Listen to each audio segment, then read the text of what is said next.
प्रधानमंत्री ने उत्तर काशी की बेटी पूनम नौटियाल से की मन की बात। जिला बागेश्वर में एनएन पद पर है तैनात। बताते चले कि उत्तर काशी की पूनम नौटियाल ने बढ़ाया उत्तराखंड का मान। प्रधानमंत्री नरेंद्र मोदी ने पूनम नौटियाल से की मन की बात। के श्रोताओं को उत्तराखंड के बागेश्वर की एक ऐसी ही एक हेल्थ वर्कर पूनम नौटियाल जी से मिलवाना चाहता हूँ। साथियों, ये बागेश्वर उत्तराखंड की उस धरती से हैं जिस उत्तराखंड ने 100% पहला डोज लगाने का काम पूरा कर दिया है। उत्तराखंड सरकार भी इसके लिए अभिनंदन की अधिकारी है, क्योंकि बहुत दुर्गम क्षेत्र है, कठिन क्षेत्र है। वैसे ही हिमाचल ने भी ऐसी कठिनाइयों में 100% डोज का काम कर लिया है। मुझे बताया गया है कि पूनम जी ने अपने क्षेत्र के लोगों के वैक्सीनेशन के लिए दिन रात मेहनत की है। पूनम जी नमस्ते। सर प्रणाम। पूनम जी अपने बारे में बताइए जरा देश के श्रोताओं को। सर मैं पूनम नौटियाल हूँ। सर मैं उत्तराखंड के बागेश्वर डिस्ट्रिक्ट में चामी कोराली सेंटर में कार्यरत हूँ। सर मैं एक एएनएम हूँ। पूनम जी मेरा सौभाग्य है, मुझे बागेश्वर आने का अवसर मिला था। वो एक प्रकार से तीर्थ क्षेत्र रहा है, तो वहाँ पुरातन मंदिर वगैरह भी मैं बहुत प्रभावित हुआ था। उस सदियों पहले कैसे लोगों ने काम किया होगा। हाँ जी सर। पूनम जी, क्या आपने अपने क्षेत्र के सभी लोगों का वैक्सीनेशन करवा लिया है? हाँ जी सर, सभी लोगों का हो चुका है। आपको किसी प्रकार की दिक्कत का भी सामना करना पड़ा क्या? हाँ जी सर।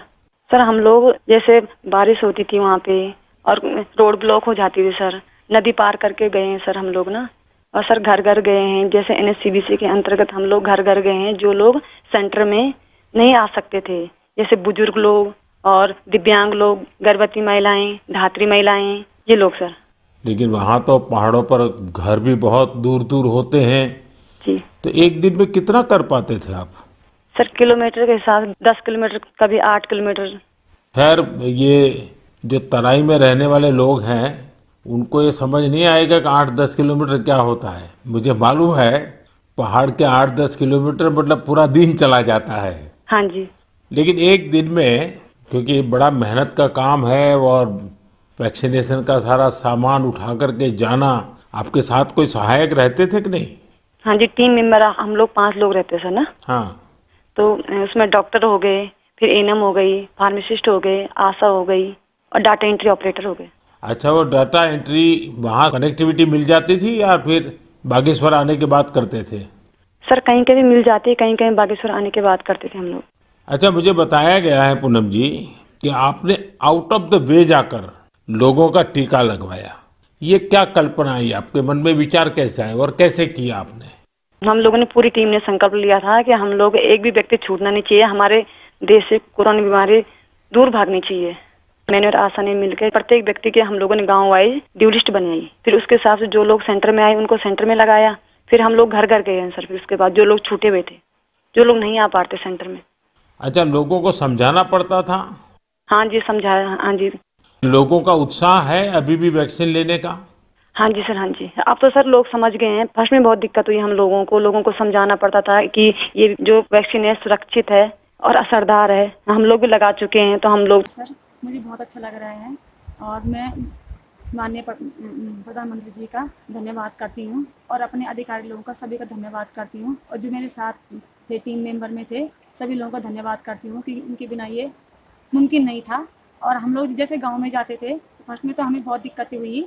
वहाँ पे लोग मना करते थे, बोलते कि नहीं हमें बीमार हो जाएंगे तो कौन जिम्मेदारी लेगा। तो मैं उनको समझाती थी कि मुझे टीका लगा है, मैं आपके सामने स्वस्थ हूँ और सही हूँ, टीका सुरक्षित है, असरदार है। और गाँव वाले लोगों को काउंसलिंग करनी पड़ती थी। जहाँ पे मुझे समझ में नहीं आता तो मैं अपने बड़े अधिकारी लोगों से संपर्क करती थी कि सर इसका क्या सोल्यूशन होगा, कैसे करना है इस चीज़ को। हाँ जी। जी, तो आपको खुद डर नहीं लगा कि उस समय कोरोना तो चरम सीमा पे था, आपको डर नहीं लगा? जी हाँ, डर तो मुझे बहुत लगा, क्योंकि मेरे बेबी, छोटा बेबी था घर में, तो मुझे डर लगता था कि हाँ कहीं ये ना हो कि मेरे वजह से बच्चों को हो जाए, अगर मैं इन्फेक्टेड हो गई तो बच्चों को हो जाए। डर था, लेकिन ठाना था कि कोविड को अपने देश से दूर भगाना।